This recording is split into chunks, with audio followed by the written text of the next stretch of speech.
So today we're going to talk a little bit about recovery gear, your rear shackle hitch, soft shackles, and recovery rope, and other kinds of recovery strap.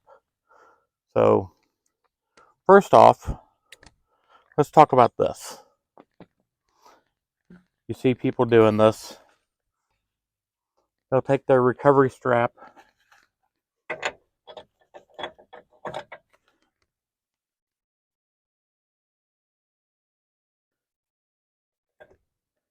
they pin it in like that. And don't get me wrong, it's a good idea in a certain sense. And then they'll throw this in the back of the truck, they go off-roading, and then they're already pre-hooked up.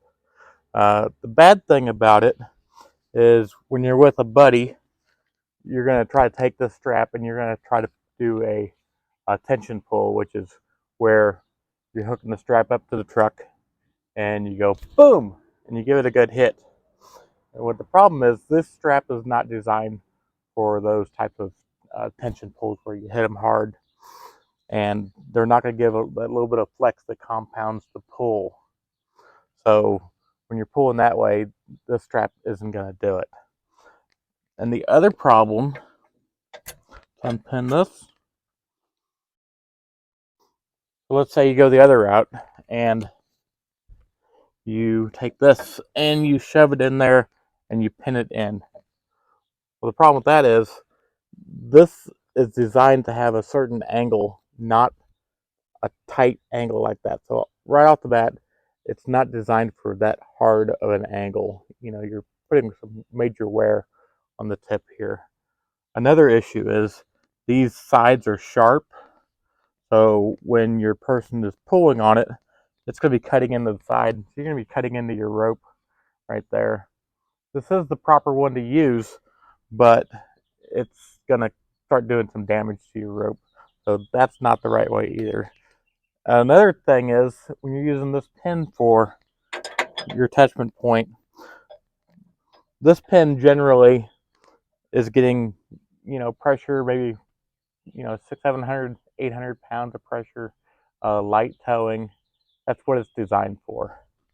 When you use it like this, you're putting pressure right in the middle of that zone, and you could be putting 4,000, 5,000, 6,000 pounds even of pressure when you're giving a yank on that. The bad thing about that is this thing can bend. When that bends, it's going to be inside that slot. When it's in that hole and it bends, how are you going to get that thing out? It's going to be stuck there. Or you're going to be fighting and fighting and fighting to get this thing out of your receiver. So that's the reason why that's a bad idea too. This, I would say, is the best route for everything. Stick this on there. You leave that on there when you're going off-roading.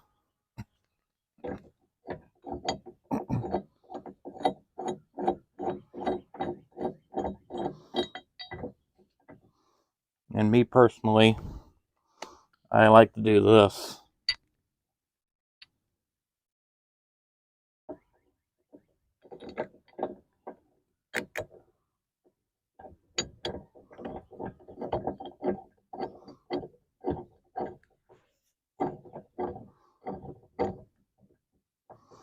There you go.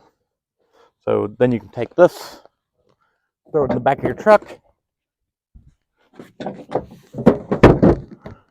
Now you can go off-roading. You're already pre-hooked up. When you get stuck in that hole, you're already hooked up. You have the proper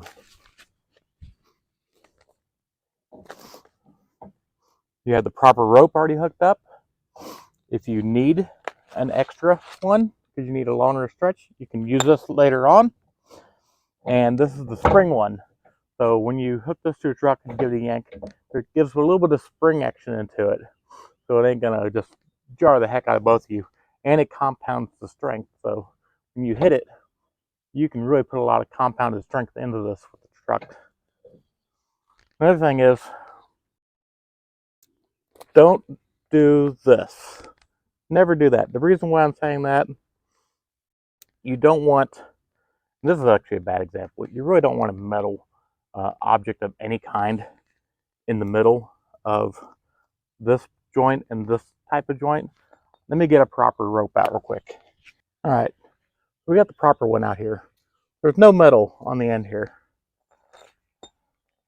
I hate to throw things away, but you almost need to throw this thing away. You're going to put a metal hook between you and your buddy's vehicle. This thing could come detached from there or from here, and this hook's going to fly with 5,000–6,000 pounds of pressure. Put a hole in your truck or put a hole in their truck. I just wouldn't really suggest it. I hate to throw things away, but that's not a good thing to have. So you need length. You take this, no metal between. You take a soft shackle.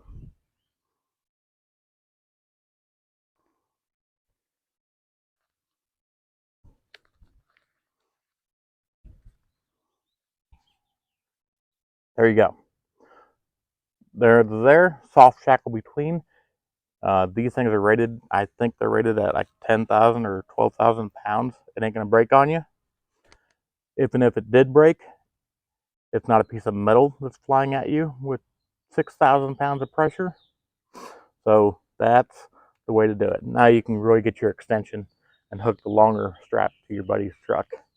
Nobody's gonna get killed over this.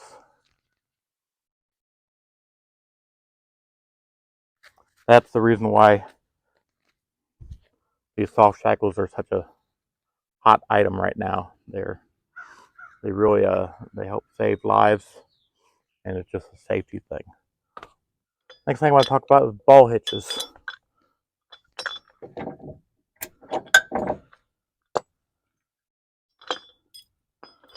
I'm not even gonna set this up right because I just want to show you it's wrong.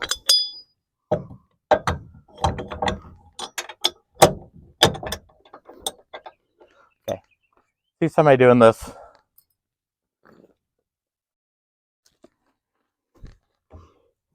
See him doing that. Run like hell. This is gonna kill you.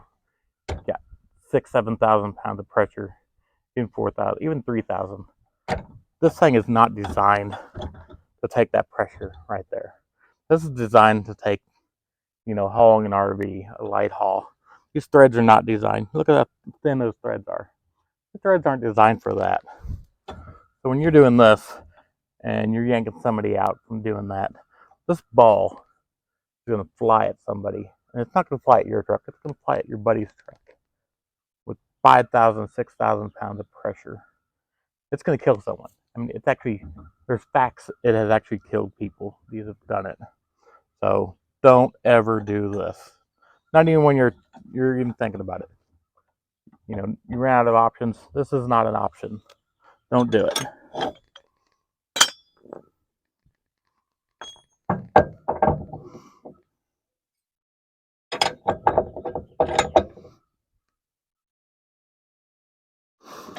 Personally, that's the only option. And it's nice. You got a nice rig set up. Like I said, you can take this rope, throw it in the back of your truck. You're all set. Go off-roading. You don't have to even get muddy. You just jump back here, grab it, throw it to your buddy. You're all good. So that's the way to do it.